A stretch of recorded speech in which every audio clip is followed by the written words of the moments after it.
Come on. Hey, it's Enrico Pallazzo! Utah, give me 2. Pallazzo! What is up, everybody? Welcome in. Pallazzo Podcast, 2 L's, 2 Z's. You guys know the deal. Welcome in. Fantasy Baseball Fridays. Your boy, Mike Virginia, joined by my good buddy, Britton Allan, 2 T's, 2 L's. Britton, how we doing on this fine Friday, my friend? I'm feeling much better. I was actually sick this week. I'm not going to get into the details, but I was a little under the weather. But every day as it got on, I got feeling a little bit better. And so now I'm back to like, I should be 80% quiet. I'm about 80% of my normal not quiet self. So I'm feeling pretty good. I'm feeling much better. How about you? How are you doing? Do you have at least 80% in you? Because we need you at least 80. 80 is I shoot for 80 every single week. That's what I shoot for. I do 2 things. I aim to try, and I aim for 80%. Genius. That's what Britton Allan is, gentlemen. Ladies and gentlemen, I should say, for all the ladies joining us as well. Yeah. Utah, all those Friday night 2. ladies. That's right. Welcome in. I don't know where else the ladies would be outside of in this live chat, Britton. You know, I mean, you got 2 handsome studs here. So It's date night. Yeah, it's date night at Pallazzo Podcast. You got Mike V. You got myself, yours truly. Open up a twist off about. I was about to say open up like with the no. Twist the cap off the rosé or whatever the Grige. Right. Yeah. Turn the lights down low. You know, I mean, I don't know. Have some Grige, some sharp cheddar. That's right, sharp cheddar. Thank you guys all for jumping in. Looks like we're got some people slowly trickling in here. Today's show is all about some news and some updates. Britt and I were talking pre-show. No Michael Govier today. He will be back hopefully on Sunday. But we're gonna talk a little bit about the first half, maybe some surprise people, maybe some guys to look at for second half. But as always, the live chat is open to you guys. Please feel free to drop your questions in the live chat. Yeah, come to us. Come. But as much info you can give us as possible would be greatly appreciated so we can give you the best answer. So, Britton, All-Star break coming this weekend, my friend. What stood out to you the biggest in the first half here? It snuck up on me. Like I kind of, this, of course, I say that every year I get older, things start sneaking up a lot faster. And then you have kids and everything just moves faster and faster and faster. I can't stop anything. I keep trying to press pause. Nothing happens. Everything's hurtling through space. We're spinning on a rock. There's the sun. I don't know what's happening.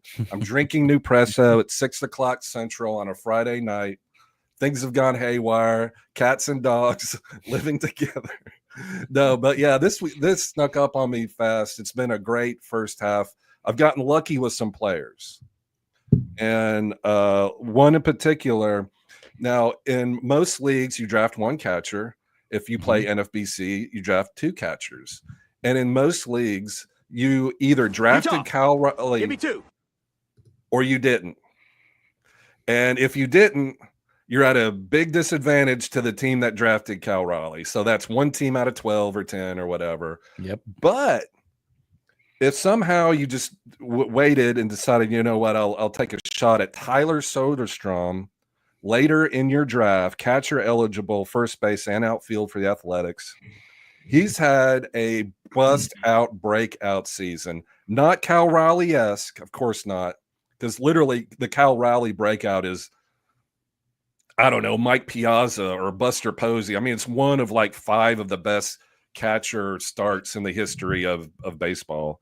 Oh, yeah. But if you didn't get that and you got Tyler Soderstrom, you're doing okay. 16 home runs, 48 runs scored, 53 RBIs, a 262 batting average for a catcher. Come on, man. That's awesome.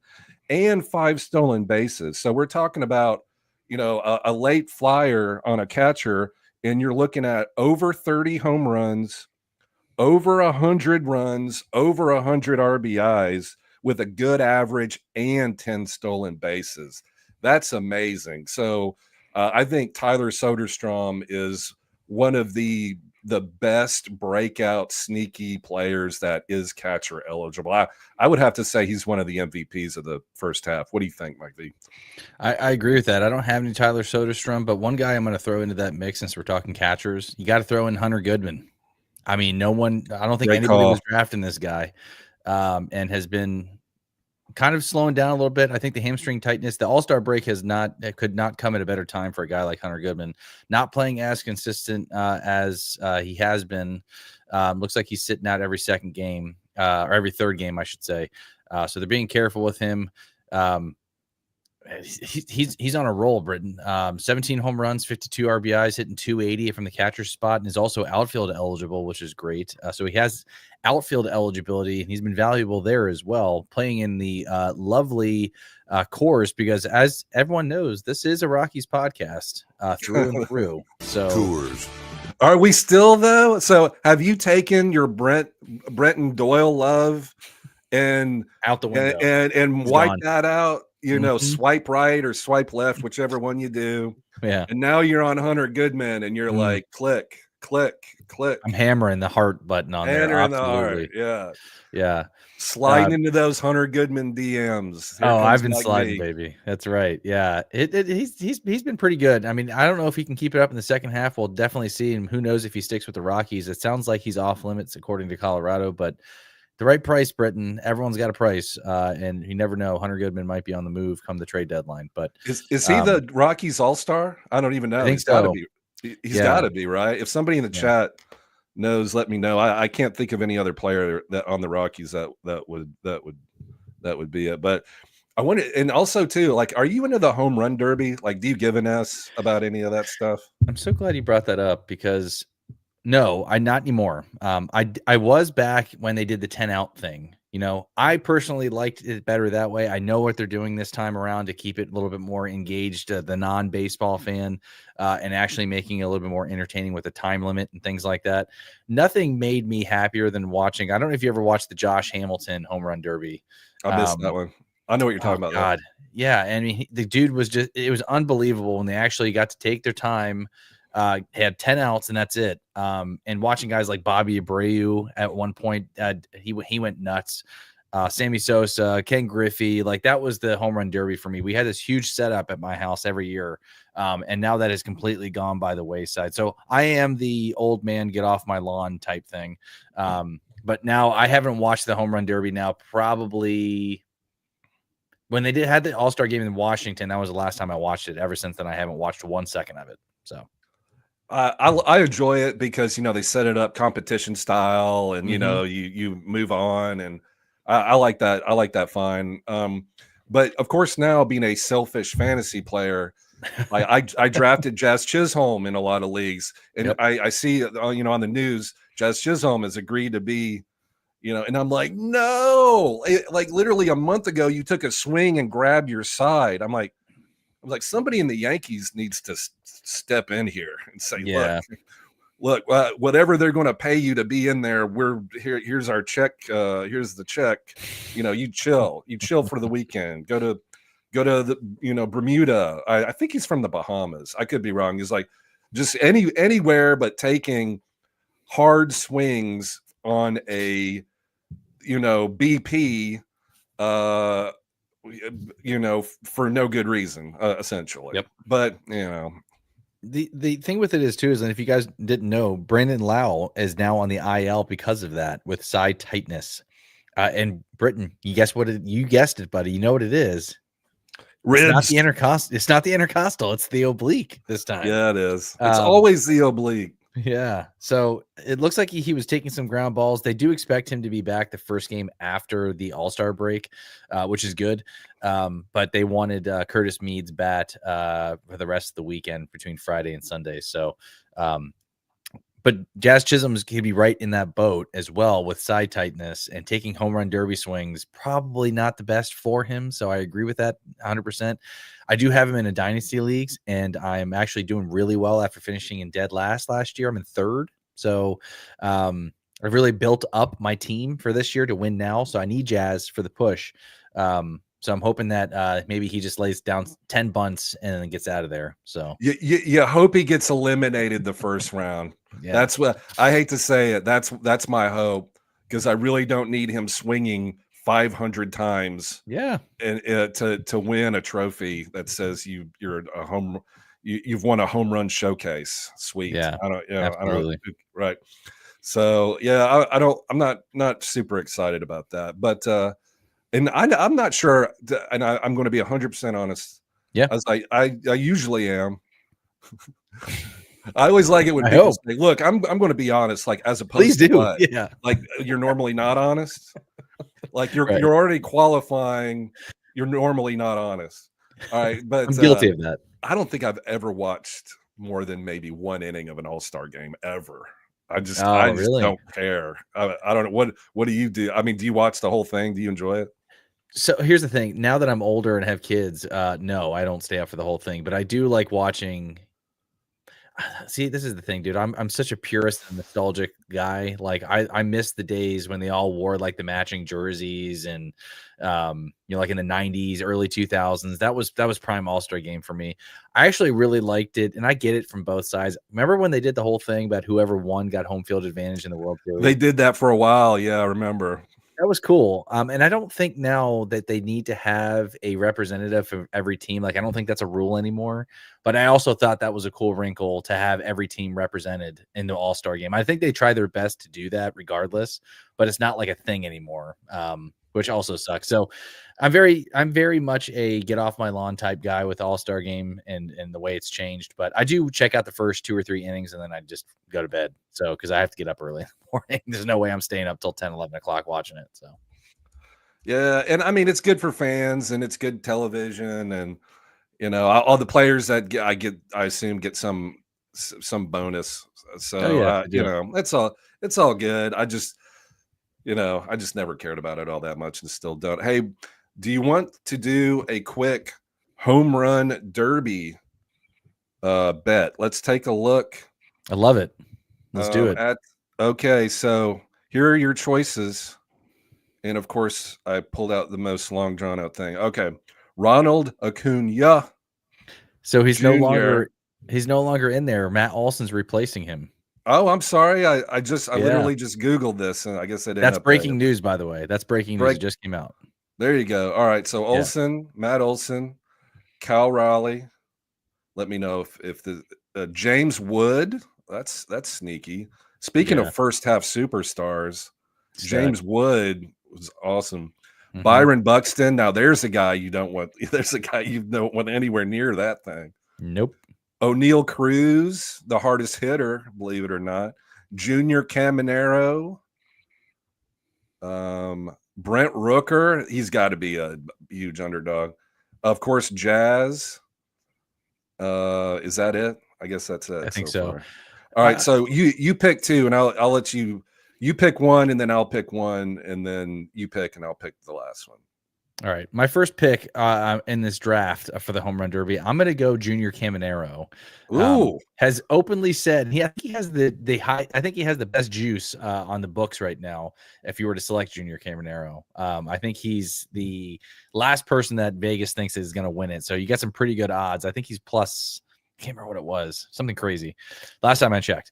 So I'm taking Junior Caminero. He went out and said that he wants people to see, and he wants to showcase his power. So that makes me feel good. And the dude's got raw power and hits the ball in the air a lot. So I'm going to go Junior Caminero with my first pick.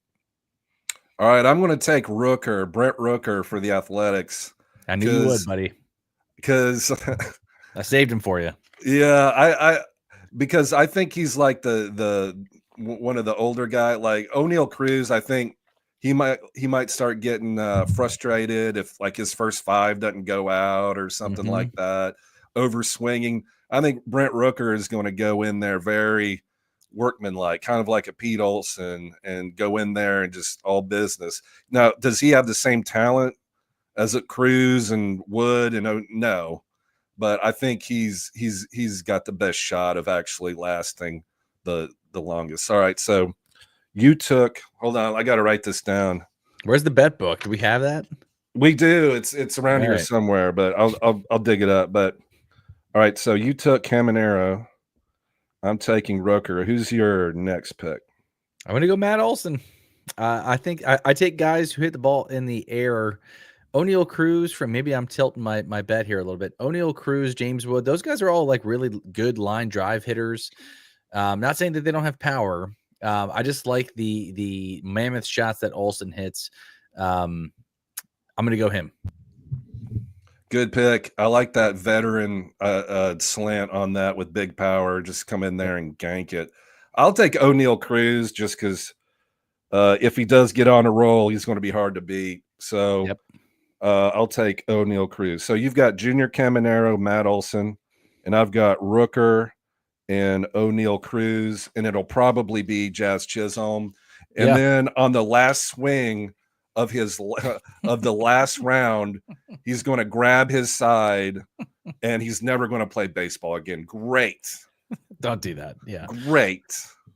Britton, let's get into some of these questions really quick because I know some people are waiting in the live chat.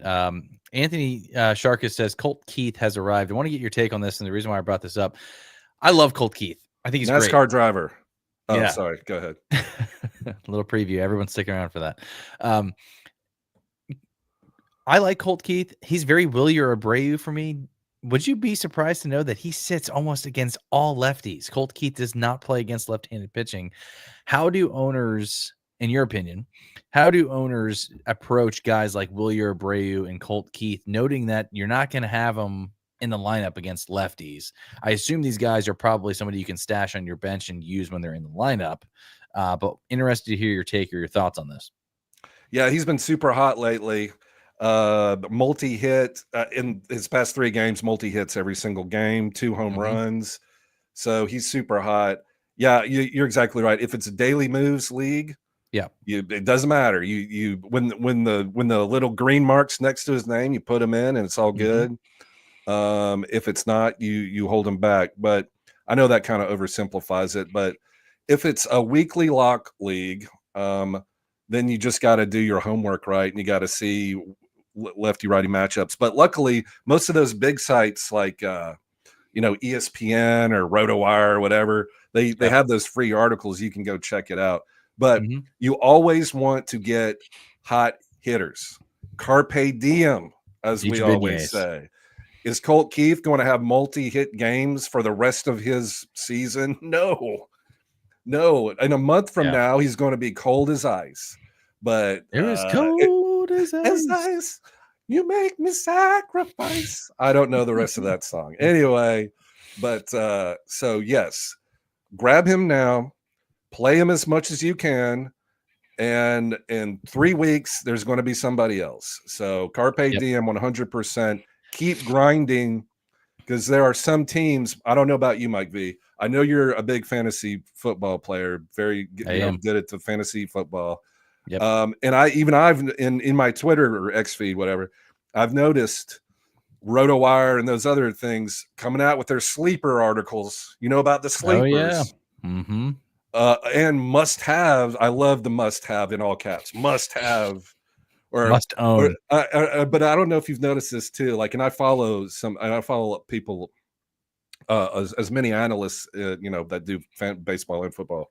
But mine is like, last year I told you to draft X player. This year I have 3, and that whatever player they said is clickbait. Exactly. But you have to click on the thing to find out, right? Genius. So anyway, all that's going on.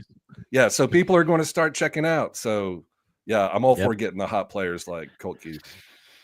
Yeah, and I agree with your take on the, if you're playing a daily league or even a weekly league, like you're going to have, if you own these guys, you have to be a locked and loaded type owner to swap these guys in and out, especially if you're playing daily leagues, because when he's on a lefty's on the bump, he will sit. It's part of the reason why I was out on Keith and Abreu. Like, I love their talent, but I'm not about guys who play, only against righties. I want guys that are going to be in the lineup most days, and Keith will be, but he will sit against lefties. So not something it kind of turns me off a little bit, Britton. It's one of those things where I'm like, yeah, it's fine, but not somebody I kind of want to roster because it almost feels like dead space to me. So, yeah, and the flip side of that argument is you don't want him to start against lefties because it's going to kill his batting average. That's true. That's true. And it's going to give you bad ratio. It's going to hurt. It's going to hurt you.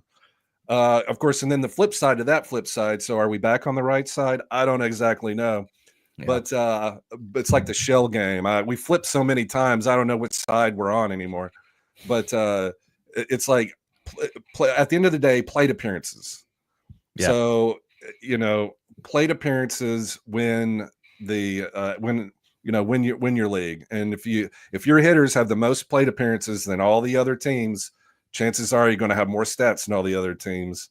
So it's kind of a balance act. But if you're in a league that has like innings capped, like in my auto new leagues, 162, like if your league has caps, then you want Colt Keith because you can't just volume your way into first place. So that's another thing to consider too.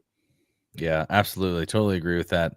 The thing with it for if you need a hot bat, like you said, I think that's the right move. You're right. Like if you need a hot bat, you need somebody to get your team going and vault you into, if you're in a points league or in head-to-head cast league, whatever it may be, like you got to own these guys and ride the wave. And like you said, there's going to be a situation where, he's no longer a thing anymore and you're dropping him for the next flavor of the week. So Charles P says, what's up, everybody? What's up, Charles? Thanks for joining, buddy. What's up, Charles? I see Uncle Ted, Stars in there, Joe Chris, B. Hanny. That's right. What up, everybody? Great to see y'all. Sorry I missed Sunday, and Same. I think you were out too. I think Michael Govier was the only man left standing. So he did a great job keeping it going while we took off. But thanks everybody for coming back. Yep. Welcome. All-Star break. Are we doing a Sunday show? I'm not sure. I don't know. It would make sense, I guess, right? Because there's gonna be no games the following week. So I guess there are much later in the week, I think is what it is, but I'm not sure. Yeah, well, there is Fab running, so we can always always talk about that if you want. I'm more than happy to do it if you want. Absolutely, yeah, I'm totally down. Britton, let's talk about some other players that kind of surprised us, and a lot of these guys that we're mentioning for people in the live chat or watching us later on YouTube.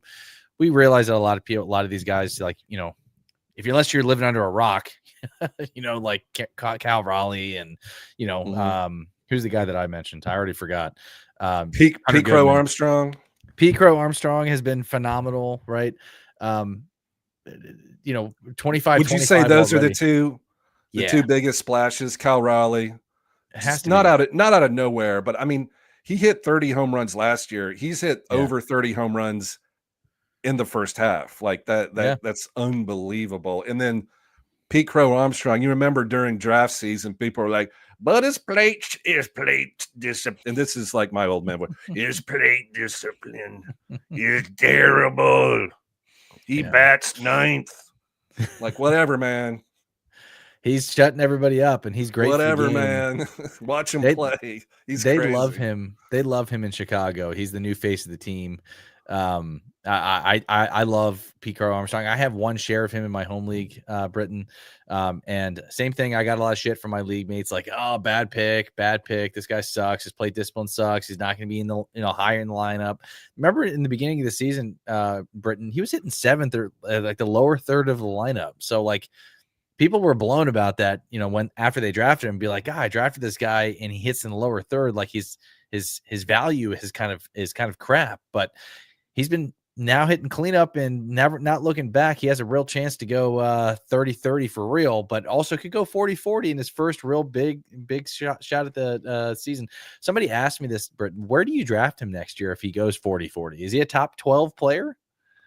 Yeah, absolutely you do. I think you 100% take a shot at him. If he finishes this year 40-40, people could say something, oh, well, Cedric Mullins, he's Cedric Mullins. That's true. That may be, and that's the counter argument, right? The other argument is if he got sent down last year early and then came back, but he just keeps getting better. I think that's the key. Like, yeah, and he's young. I think he's got high upside. I think he's got Ronald Acuna type game, type attitude, type swag, type talent. Ronald Acuna is a little more built out because he's older and stronger, but I think their mindset, attitude, like Michael Jordan. Michael Jordan. Oh, I'm really getting here we off go. on a tangent here. Like Michael Jordan wasn't the biggest guy on the basketball court, but his desire was far greater than anything, and he found a way to win. That's just how it was. I'm not comparing Pete Armstrong to Michael Jordan, but I'm just trying to make a point. Like, no, I hear you. He's just got that I'm not going to fail type attitude, and he loves to play the game too, which kind of helps. Yeah, absolutely. And if you follow me on Twitter, there's another guy I want to bring up here, Britton, and we've talked about him enough on this show already. Very much like Cal Raleigh. If Cal Raleigh's driving the breakout car, you know who's riding shotgun right next to him? It's probably Pete Armstrong, but you know who's maybe sitting in the middle seat, like if you're driving in a truck? Eugenio Suarez? 100%. Eugenio Suarez, man. The dude is unreal. And I'm going to go off on a little bit of a tangent here. Live chatters, back me up on this, or if you disagree, I'd love to hear your thoughts. And rightfully so. Cal Raleigh, Pete Armstrong, those guys are chef's kiss. They've been phenomenal. But I don't feel like enough people are talking about the season that Eugenio Suarez is having. The dude's on pace to hit over 50 home runs.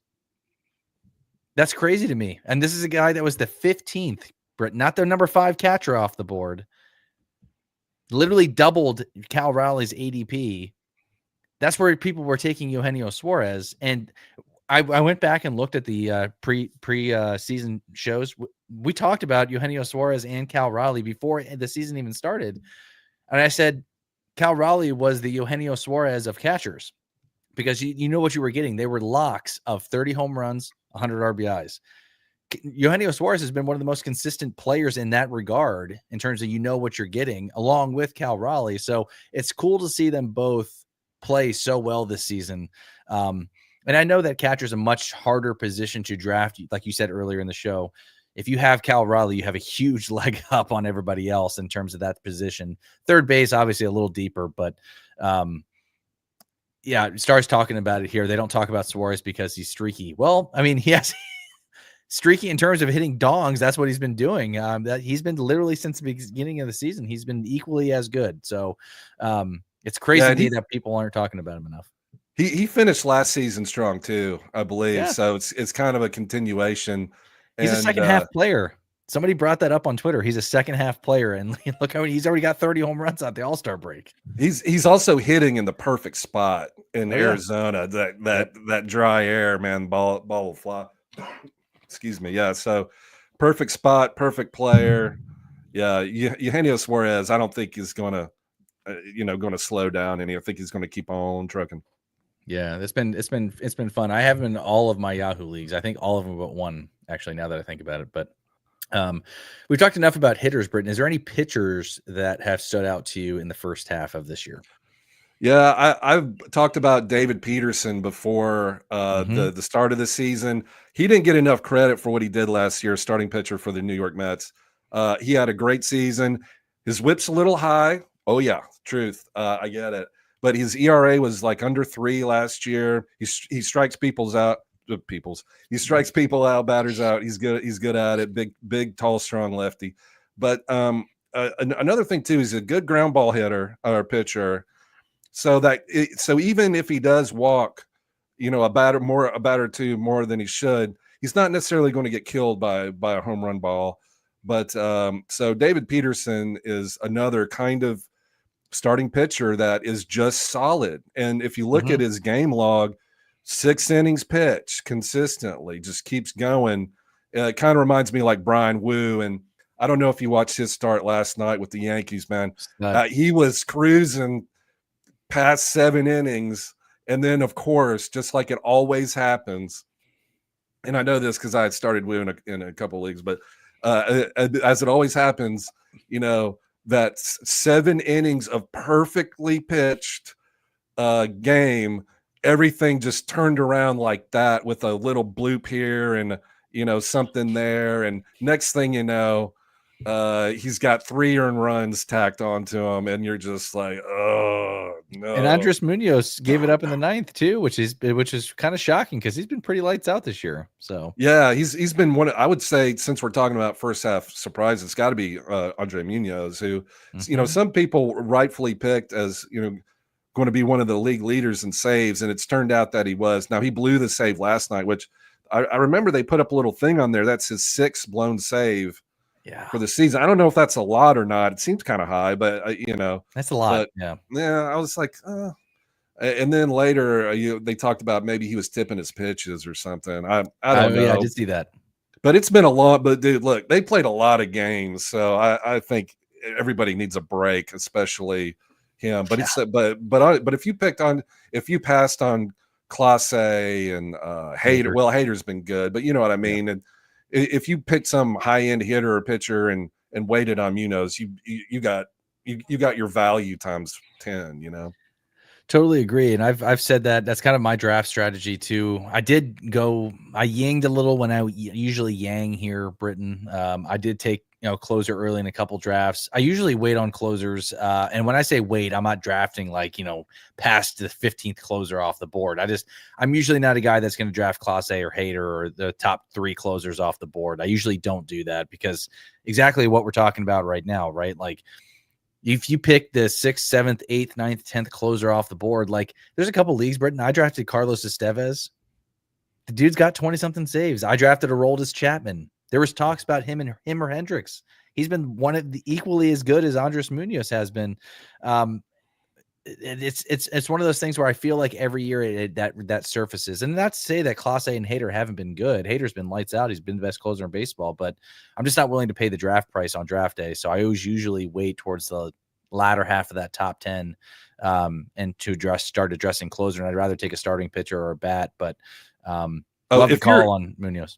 Yeah, if you're redraft, you wait. Yeah. Redraft, for sure. You wait. You wait. Yeah. You wait. But but if you're in draft and hold, you have to draft. Oh yeah, in the 3rd, 4th, or 5th closer. round. Like you really, I don't see any way around it because there's no pickups, there's no ads, there's no trades. Like you have to, because if you miss on if you miss on somebody later, you just take a 0 or a 1 or a 2 in that category, or not a 0, but a 1, 2, or 3 in that category, and you ain't gonna win. Nope. So that the closer strategy is 1000% dependent on what type of league you're in. But redraft, heck yeah, man. Wait on that stuff. Like Shelby Miller, you could pick him up, and I know he's injured now, but he's still got like 9 saves or something crazy. Yeah, So it all depends what kind of league you're in. Yeah, let's get some of this chat here. Somebody else wants to bring up Zach Neto. I can't let this one slide either. It's my boy, past pick 200. I was in on Neto going into the season as well, Joe. So I have a lot of shares of him. Glad to see him playing well. Again, another guy is going to go 20-20, possibly even 30-30 from the shortstop position. He's like Francisco Lindor light, Zach Neto. So solid batting average. He's already up. I think he's already up to like 14 or 15 home runs and close to 20 stolen bases, Britton. So hitting leadoff for the Angels. I mean, this is a guy that, again, was being drafted after pick 200, Zach Neto, and a lot of it had to do with his shoulder surgery that he was coming back from. So he didn't even start the year with the team. He was on the IL and is having a phenomenal year. So if you have Zach Neto, congratulations. If he's out there, and he is in some people's leagues, I don't know why people don't like him, but he needs to be owned, in my opinion. But you have any Zach Neto shares? No, not at all, because he was injured before the season started. Yeah. So I have that policy kind of where, especially pitchers, but even with most hitters, I'm like, if you're coming into the season injured and your name's not Acuna, then I'm going to let somebody else take you more than likely. Yeah. But no, Zach Neto has been awesome, and he's the exception to the rule, I would say, just because he's like he's Pete Crow Armstrong-esque too, and like he's a crazy bulldog out there. University of Florida, go Gators! Just kidding, screw you Gators. I was gonna say, wow, giving another SEC team some love here. Spurrier, yeah, whatever, dude. Yeah, sorry. Correction here. Neto's up to 14 home runs, 16 stolen bases, 57 runs, and batting 273. So that will play, my friends. Here's a good one here from Andy Bell. Most valuable, Matthew Boyd. This is another one that we should really be talking about. That's He's true. been phenomenal for the Cubs, and I bet you the Cubs are licking their chops because they're like, we weren't expecting him to be this good. On the season so far, Britton, he's 9-3 with a 2.52 ERA. He's been phenomenal. I have a couple shares of him that I end up picking up off waivers. I didn't draft him, but if you waited on pitching like I did in my home league, having Matthew Boyd has been great. So, what are your thoughts here on him? Great first half of the season. Made his first All-Star game. Yeah, and you let me know if I'm wrong. This is the same Matthew Boyd from the Detroit Tigers. Like, correct. didn't he win rookie of the year? Maybe I'm confusing him with somebody, but yeah, he's that, come through the dark tunnel, and he's been in the dark tunnel, and he's come through the other side. And I think it's a testament to his mental toughness and everything else, and character and all that. So, you loved it. That only in baseball, man. Like what these players, especially pitchers, go through: arm injuries, pain, suffering, surgeries, and come out the other side just because they have that fire, Whereas, like, if I get a little touch of fever and the sniffles, I'm like in bed, oh God, Sarah. Yeah, there you go. I know that's right. Got some ice water. All right. Yeah. So go ahead. I'm sorry. I was gonna say, Fantasy Sports wants to know head-to-head points in redraft here. Who do you like better, I guess, between Ward, Stowers, and Profar? This is an interesting one. Head-to-head points redraft. Yeah, that is interesting. I'm going to keep Ward just because I think this is like his career year. I like Stowers and Profar too. Profar has kind of hit the ground running a little bit. I know his average isn't great, but in points it doesn't matter. Yeah. So yeah, I think, long story short, I think Ward's going to hit the most home runs, and in points, that's all that matters. So I'll take Ward. I agree with that 100%. And another guy that still is just absolutely blowing my head, my mind right now. I don't know why he's not owned in more leagues. I get it. The average is something left to be desired. So like what Britton said, if you play in a points league, Ward needs to be owned.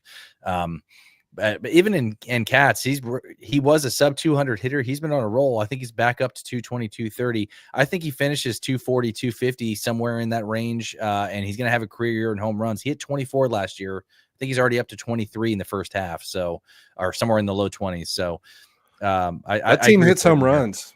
That's all they do, man. Hey, Trout hits home runs. He's still healthy. So yeah, I mean, put him in the lineup with Trout. Why not? Go for it. This is another one here from Star Platinum. I want to talk about this because I've gotten this question probably 100 times, Britton, with Rasmussen and Joe Boyle, which, again, if you own Joe Boyle, lineup's already locked in. Rasmussen is pitching today. They're going to limit his innings, Britton, and Joe Boyle is going to be the piggyback guy off of Rasmussen. So the GM did say that Joe Boyle will likely get in the game today after Rasmussen pitches, but Rasmussen's innings are capped and his pitches are capped. So they're maybe saving him for the playoffs, I would assume, if they make it. What are you doing with Drew Rasmussen, though, noting that he's not going to go deep into games? Like if you play in a wins league or a quality starts league, how do you approach this situation, both with Rasmussen and Boyle? I like them both. So, like, if you're playing in points and you got a SP RP slot, put them in there because he's going to be RP eligible too. So, yep, I like them both. I like pitchers that are good and will give you good innings, and I think Rasmussen and Boyle will do both things. Now you have to have the right team construct. You can't have 5 Rasmussens, in your starter slots or anything like that. But yeah, I think especially as the season progresses, things happen, and a lot of times what the plan is one thing, but as Mike Tyson famously said, everybody's got a plan until you get punched in the face. If they need him to start 6, 7 innings, come down the stretch, I think they're going to make him do it. You know what I mean? Yeah, absolutely. I totally agree with that. I think for me, I think Boyle, if I had to pick between the two, because I've gotten this question a lot too, Rasmussen or Joe Boyle, I think I'm going to go Boyle because I like the K upside better with him. Every game that he's pitched in Britain, he's walked away with at least 7 strikeouts. Yeah, he's their young prized prospect there. So I like Joe Boyle here. If you own Rasmussen, like Britton said, your team context is important. I'm very much like Britton. I like guys who can give me quality innings. And even if he only goes 3 or 4 with 0 earned and, 4 or 5 Ks, he's a guy that can help you out in ratios as well. Maybe they let him go. I mean, he has some effective innings. Maybe he's in line for a win or a quality start. And then lastly, Britton, it also depends on who else is out there, right? Like if you have somebody that you can easily move on from like Drew Rasmussen and pick up somebody who can help you out in the long term, team league size, team context, all that other stuff. I think Rasmussen could be a drop, but it would depend on who you're dropping him for. Hey, pick up good pitchers. Yes. And let the chips fall where they may, because the pitchers that you have right now, here we are, July 11th, all those pitchers aren't going to be healthy September 1st or September 28th or whenever the final, those guys aren't going to be there. Hopefully most of them, but maybe not. So go ahead and grab good pitchers, because at some point, not everybody's coming back. Like, is Hunter Green coming back? I don't know. Is Cole Reagan's coming back? I don't know. That's maybe, hopefully, but when they do, are they going to be the same? I don't know. Grab good pitchers now, and then just hopefully they stay on your bench. That'd be great, but that's not reality. Totally agree. Skywalker wants to know, is Sheehan droppable in a 10-teamer? Might not be a starter. Options on the waiver wire are Will Warren. This is another interesting one, because I've been talking about this literally since he came up for his first start, and everyone was goo gaga over him. And rightfully so. I love Emmett Sheehan. We actually talked about it, you and I, Britton, on one of the shows. Oh, yeah. So go back and rewind the tapes and watch that. I do think they'll run into an issue with getting him consistent starts when everyone's healthy. Blake Snell is going to be back after the All-Star break. Tyler Snell is here. Ohtani's pitching. Dustin May, Clayton Kershaw, Yamamoto. There's just way too many mouths to feed in this rotation. The Dodgers love to go 6-man. That will not change. They will be a 6-man rotation moving forward. I think if Sheehan is up, he'll be a long reliever once everybody's healthy. But to Britton's point, which he brought up on a previous show, somebody in that rotation is always hurt, and Sheehan could easily be plugged into that spot when that does end up happening. But what are you doing here with Sheehan, Britton? Skywalker wants to know, would you hold him or would you fold him?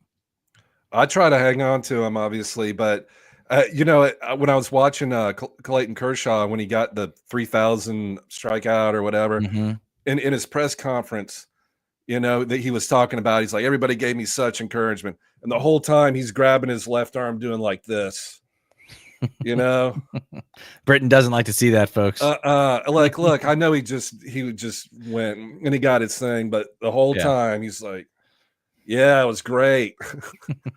Like, that ain't okay, man.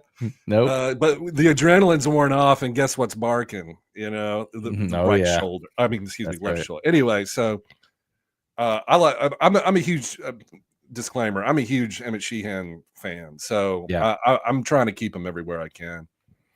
Yeah, I have him in the shallow league as well, Skywalker. At least I'm going to get until he's removed from it. I'm not dropping him. So until I hear more information from Dave Roberts on whether or not Sheehan's going to be in the rotation long term, I don't think it makes much sense to. It's tough to hang on people in 10-team leagues. I hear you, and if you got to do it, you got to do it. But definitely, if you drop them, keep your eye on it. Hopefully, nobody picks them up. That's right. Yeah. All right. So Skywalker, I wouldn't pick up. I wouldn't drop. Would you drop him for Will Warren for the Yankees? Here's the thing with Will Warren. I like him from a Cape. Like, I know he had that 14 crazy strikeout game, and we've seen some flashes. He's the perfect best ball pitcher. Yeah, he really is. He's going to have wicked starts, but killer. 7 earned run starts too. It's kind of like he's a great best ball player, Roto, I don't know. Yeah, same thing with Katz. I'm not sure I'm dropping him for Will Warren. In a 10-teamer, I'd be interested to know who's still out there for you though, Skywalker. Here's an interesting one as well. Everyone knows I have love for Bubba Chandler. Bubba pitched well in his last game, which was yesterday. I guess there's been some rumblings, Britton, that maybe he starts He comes up after the break, after the All-Star break, and Mitch Keller is on the trade market here. So if Keller is removed and gets traded to somewhere like the Cubs, Bubba could find his way into that rotation. Now it's going to take a lot more than one start that he had, or 1 or 2 starts after the just absolutely abysmal walks and hit by pitches that he's had. What are you doing with Bubba Chandler, maybe in a redraft league here, Britton? Are you looking to stash, or are you waiting and seeing here? I'm going to wait and see, because forget about Bubba's talent. Forget about his last start. Forget about all his starts. Put yourself, because none of that matters. Here's what matters. What is the Pirates GM thinking about Bubba Chandler's long term? Is Control. he thinking, well, I'm trading Mitch Keller, so I'm going to bring up Bubba? No, absolutely not. Yeah. Is he worried about, their win-loss record this season? No, they have a 0.0% chance of making the play wild card or anything. Yep. So team context. This isn't the Dodgers. This isn't the Rays. This is the Pirates. I just don't think they're going to bring up this guy until maybe for a cup of coffee when rosters expand. I think they're going to hold him back for time manipulation. I don't think they're going to bring him up. They have no reason to. And I'm not 100% clear on how, if they bring him up now, does that ruin his eligibility for next year? So. Yeah. Maybe not, as a time lapse for that. I don't know. But the Pittsburgh Pirates know. And they're not. I don't know why they would bring him up, at the end of July on a lost season. I just don't know. Now? Remember, does Bubba Chandler have the talent to go right in the starting lineup right now and be better than everybody but Skeens? Yes. Does that matter to the Pirates? No. I mean, that's just it. Like that's the problem. What do you think? I'm with you 100%. I don't disagree with anything that you just said. It's wait and see for me. I was expecting the Pirates to bring him up in May, and they didn't. Before he was even having any of these walk issues. It's the Pirates. They're a poorly run organization. Everyone knows that. Everyone and their grandmother. So I think you watch list him. If you play in extremely deep leagues and you're hurting for pitching, maybe I can understand stashing him. But there's been no inkling to think that he's close. It's all just speculation at this point. And not to mention too, Britton, like if he's had that big of a walk issue already in the minors, like we're not talking a game or two.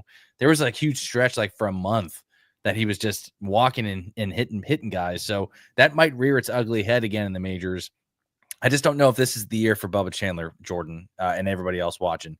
I think maybe next year he might have some value, but this year is definitely not the year, in my opinion. I hope I'm wrong, because I love Bubba Chandler. He's my favorite pitching prospect. But Britton, Bubba Chandler. Maybe I'm too pessimistic about. No, maybe I'm giving the Pittsburgh Pirates like a bad rap or something. You're not. That is Pittsburgh through and through. Other than Paul Skeens, name me another situation where they've done that and done the right thing by some of these guys. They don't. That's who they are. And guess what? Skeens and Chandler will no longer be Pittsburgh Pirates when their contracts are up. So they're not going to do anything to retain them. They're just a poorly run organization. If you're a Pittsburgh fan, I'm sorry, I'm not trying to doo-doo on your team, but I know you I know you know what I'm talking about, because you're living it. I'm an O's guy. I dealt with it with Angelos for a while. So, Britton, here's a good one for you: Bubba Chandler or Andrew Painter? If you this year, do you have any interest in either of them? I would think I would stash Painter, because the Phillies are in the hunt. So I think they're be more than happy. And Dave Dombrowski, or I'm sorry if I mispronounced the name. You know I'm talking about. Right. Like, he's a carpe diem guy. He doesn't care about tomorrow. There is no tomorrow. He eats his beignets for sure. Buy future, sell future. There is no future. Shout out Devil's Advocate, 1999 right. Keanu. You know what I'm talking about. That's right. So I think Andrew Painter's got a very, very, very good chance of being up sooner than later. What do you think? I do as well. I think we probably see him later in the year. Like, I don't think we see him like after the All-Star break. Probably think you see him sometime in August, if I had to guess, because they're going to be careful with him too. He's coming off Tommy John. So, or was it Tommy John or shoulder? I can't remember which one it was, but he's coming off injury. So they're being careful with him. But I do agree.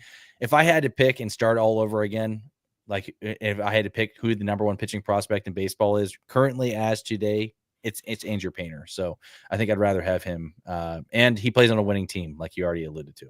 So see, I'd say Ms. Rowski, number Ooh, one. that's right. Yes, Still eligible, rookie I eligible. forgot about him. That dude is nuts, man. I watched. He was at Nashville Sound, so I'm extremely biased because I saw him in person a couple times in Nashville. Yeah. But man, watching him pitch reminds me a little bit of Randy Johnson. Just arms and legs. My favorite pitcher, like when you drive by, down the highway with all the car dealerships, and you see that thing blowing. That thing that dude blowing like. Zero finance, 6 months. Like that's Mizrowski. Where Govier works. Yeah, that's right. His ATVs. I don't care about your credit.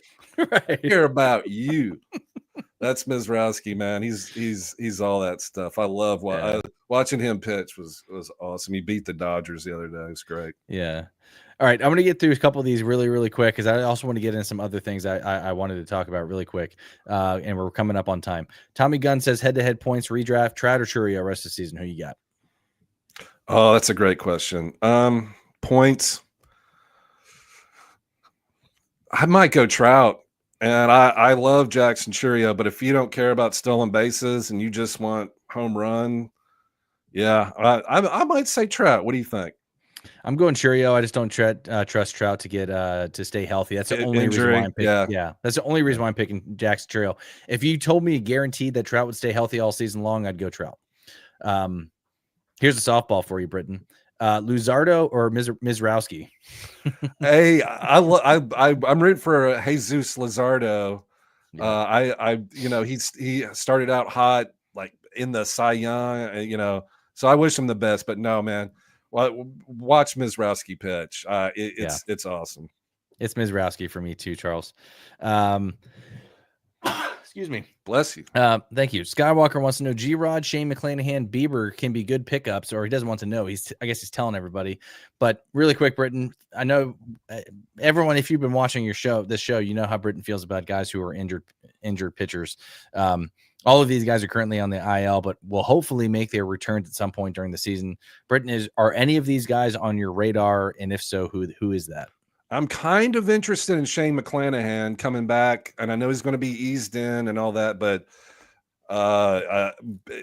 man, he's talented. I think Bieber's cooked. No thanks. And hey, I loved you, Shane Bieber. 5-pitch mix back in the day with those veneers, man. It's all good, but those days are over. Let's not live in the past. Carpe diem. Let's move forward. I think Shane McClanahan can help you moving forward. He'd be my bet if I had a space to bet. Yeah, same. I'd go. I don't think it's particularly close either, and I'm an O's guy. I don't think you should expect much from G-Rod this year or Bieber. I think Shane McClanahan's definitely got the highest ceiling. He's already pitching. He's pitching in AAA on Sunday. Britton should go 2 innings, but we likely see him sometime in early to mid-August.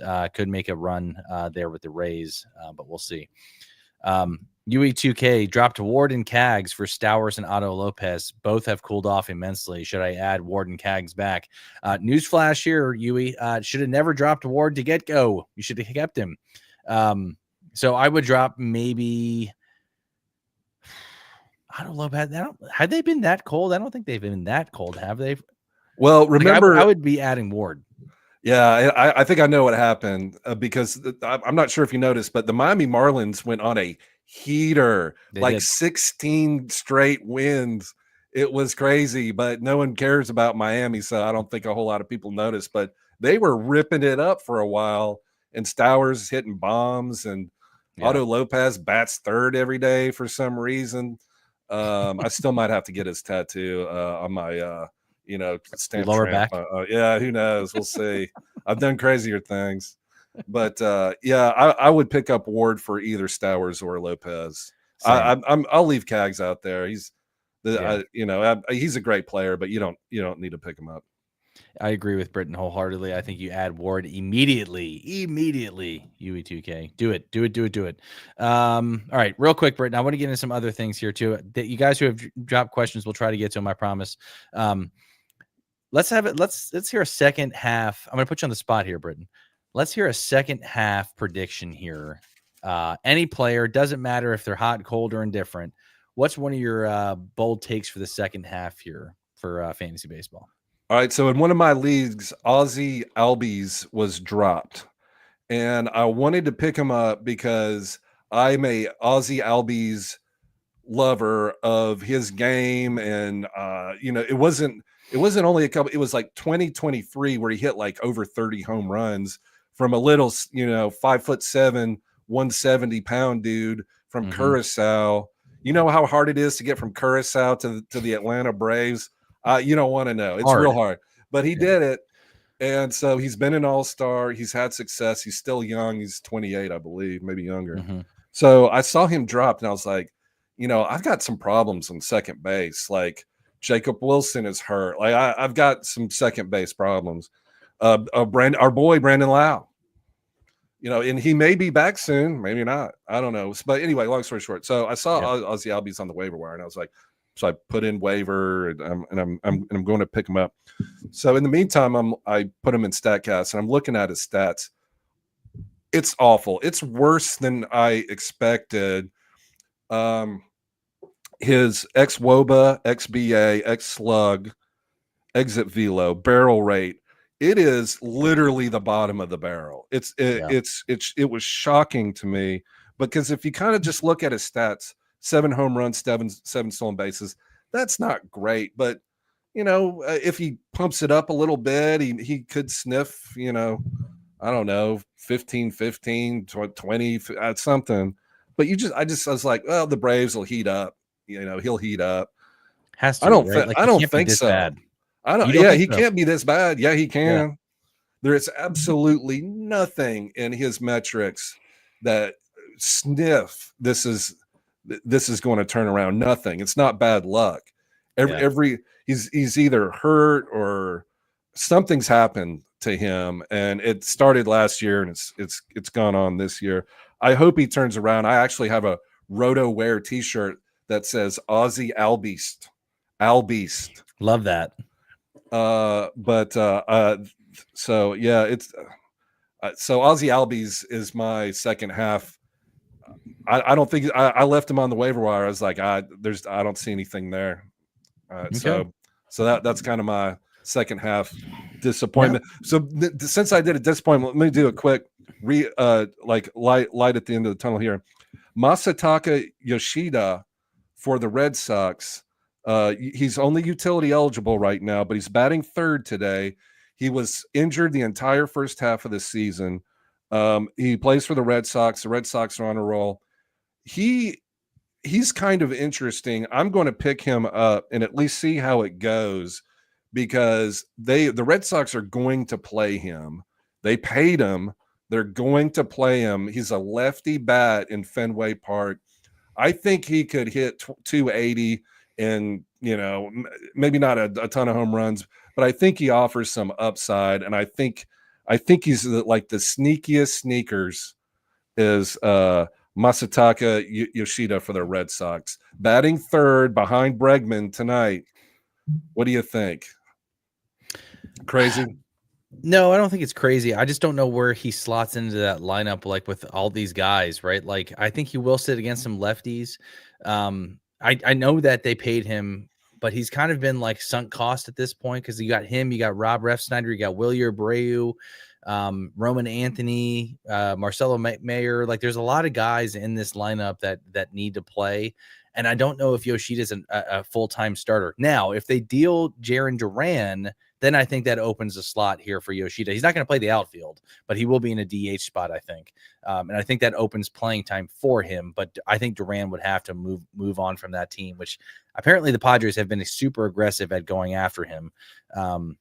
And I think that might open some things for him. I'd like that team, Britton. Boston Surgeon right now. Ever since they got rid of Raffy Devers, it seems like they've kind of turned a corner here a little bit. They're also in the mix for a first baseman, starting pitcher, and bullpen. So looks like the Red Sox are going to be buyers at the deadline. Yeah, it's fun for Boston right now, but they've got all those interesting players, and they'll mix and match. But I believe in my heart of hearts that they're going to give Yoshida a chance to earn the money that they're paying him. So we'll see. Who are your second half busts and or boomers? Oh man, I love the you put me on the spot here.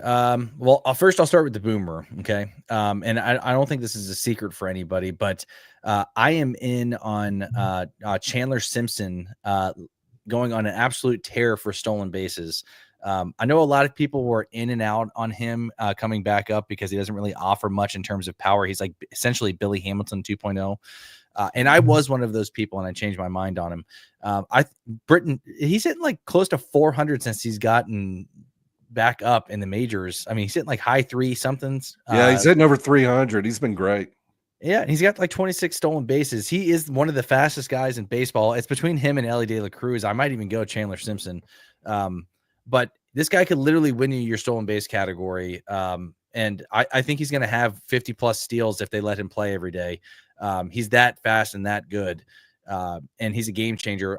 I think his spot in the lineup needs to improve a little bit because he was hitting 9th. I think he moved up to 7th, but he's got great contact skills. This guy does not strike out a whole lot. I think he's going to give you average OBP runs and stolen bases. I think that's that minimum that what you're going to get from Chandler Simpson. You get no power from him whatsoever. Probably won't get a whole lot of RBI opportunities where he's at in the lineup, but love me some Chandler Simpson. Britton, what do you think about that? Yeah, Chandler Simpson is one of my favorite pickups this year because he can literally change the game with his speed. He's so dynamic, and he's been starting regularly, but if for some reason, even on days he doesn't start, they can still use him as a pinch runner to steal a couple bases. And also the Rays are legitimately in the running against the Yankees and Blue Jays and all that. I mean, they have a legitimate chance, especially with their pitching, and their hitters are hitting. Obviously, Aranda, Caminero. I did write down Caminero because I have him in a couple leagues, and I don't know if you drafted him anywhere.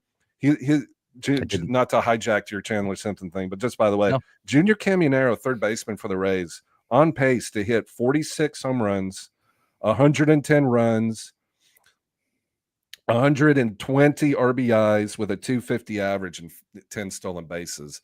Junior Caminero, if you waited on third base and hit up Junior, like puts Devers to shame.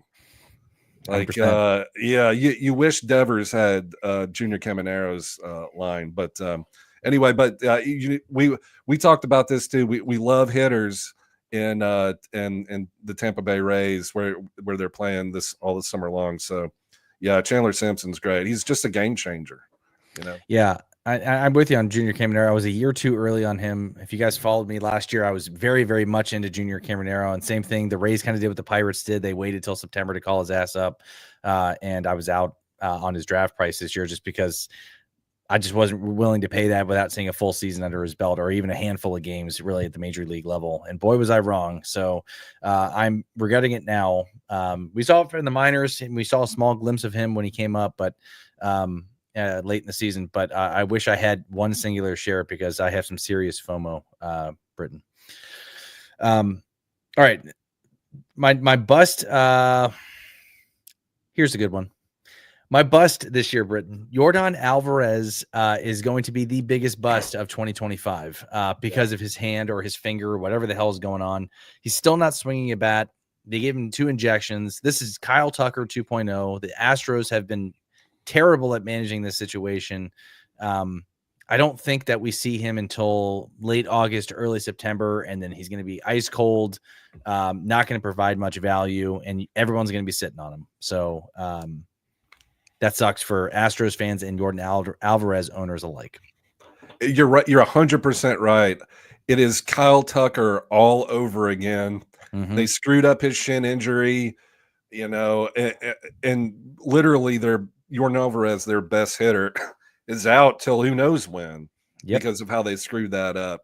It's such a shame because, he's a 300 batting average power hitter that they just screwed it up. And so, yeah, Yordan Alvarez, I don't know. Is he done for the year? Seriously, that cannot be put off the table. I don't think he's done. It was just inflammation in his hand with the soreness thing. But if he's still not swinging a bat, like I fully expected him, and I said this from the jump when he got his two inflammation shots or whatever the hell they were, that he'd be back after the All-Star break. That's not going to happen. I would actually be shocked if we see him at all in July, and I certainly would not be surprised if we didn't see him at all this year, Britton, and they shut him down. Yeah, Like it's that bad. I think you're right. Yep. I think you're right. I know we're bumping up on time here. Did you want to play our game, or did you want to go ahead and just save that for later? We can save it for next time if you want. Let's do it, because I want everybody in the live chat still watching us. This is gonna be a fun one, so I want you guys to help us out here. All right. So last podcast we were on, Mike V. Every now and then you get a little view into Mike V's soul, just a teeny little bit. Sometimes you read between the lines, like stuff he says or stuff he thinks funny. And one thing Mike V kind of let his guard down a little bit was that he loves country music. I do. A huge country music fan. Now, being from the northern, and I don't want to give away where we're from, but being from the eastern part of the nation, not the southern part, the eastern part, an Orioles fan, you wouldn't consider that a country music fan, but he is. So I also figured if you're into country music, then Mike V also loves NASCAR drives, races, right? Right. So here's Mike V living over there in the East Coast, cranking up his country music, popping open that Milwaukee's Best light, natural light, right? Turning on that NASCAR race, and he's got one of those scanners, so he can listen to the drivers talk to the crew. He's got that going, This is turning into be highly entertaining.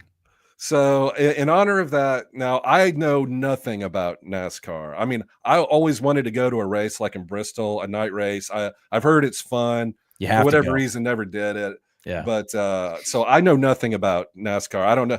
Like I can't. I literally can't. Like Jeff Gordon. Jimmy Johnson. He retired 20 years ago. Yeah, I don't. Other than that, I don't know any NASCAR. All right, so I was like, so I wanted to compare Mike V's NASCAR driver knowledge against his Major League Baseball knowledge. So I've got a list here. We're going to see if you know. The game is NASCAR driver or Major League Baseball player. Are you ready? I'm ready. Fire away. All right, the first, and obviously in no particular order. The first one, and I guess it's 50-50. So, you flip a coin and you'll get it right half the time. Anyway, so, but if you do know, let us know. Yeah. Anthony Alfredo. Mr. Anthony Alfredo. I'm going to go NASCAR driver. Correct. Anthony Alfredo drives for Team Chevrolet. I'm a Chevy guy too. You're a Chevy guy? See? Yep. See, I should have known. He ranks 21st in NASCAR points. Okay. Hey, that's pretty good. Way to go, Anthony Alfredo. Yeah, I mean, that's a good career you got going. All right. Number 2. Taylor Gray. And it's Gray as in Gray. Taylor Gray. Does he drive a NASCAR? No. Does he drive in the NASCAR races, or does he play baseball? That sounds like a baseball player. I'm going to go baseball. That is incorrect. Mr. Gray. The 12 Shades. Did you read those novels? The 12 Shades of Grey, whatever? No. Are you sure? 50 Shades. My wife may have. I don't read. Oh, yeah. I would 50. Yeah, you're right. It wasn't. Yeah. What is it? Oh, you know why I said 12 Shades? Because Taylor Gray drives car number 12. There you go. So, all right. So Mike V's out there drinking his natties, watching the NASCAR. His wife's indoors reading the 50 Shades of Grey novels. Everybody's happy. Right. All right. Are you ready for another one? All right. I am. Let's go. Ryan Sieg. Sieg, Ryan Sieg. That's a baseball player. That is a NASCAR driver. Damn it, I'm off. Are these all NASCAR drivers? Ford Racing, number 14 in the NASCAR standings. That's better than Mr. Alfredo over there. That's better than 21, yeah. So Ryan Sieg, Ford Racing, 14th. That's why I don't know him. So are you? But as a Chevrolet guy, are you anti-Ford, or do you care, or how does that work? You know what Ford stands for? I have no. I'm pretty sure it stands for John T. Ford. Yeah, Ford stands for fixed or repaired daily. No! That's what Ford stands for.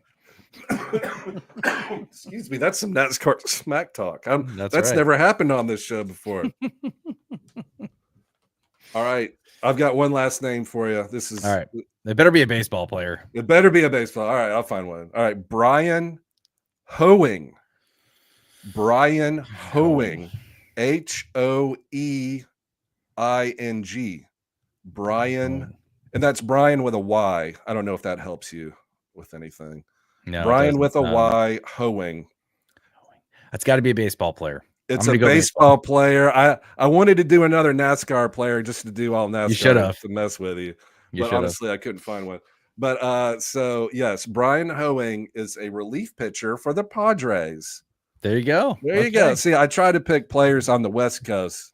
So I thought you might be a little less familiar with the random players on the West Coast. So good job, Mike V.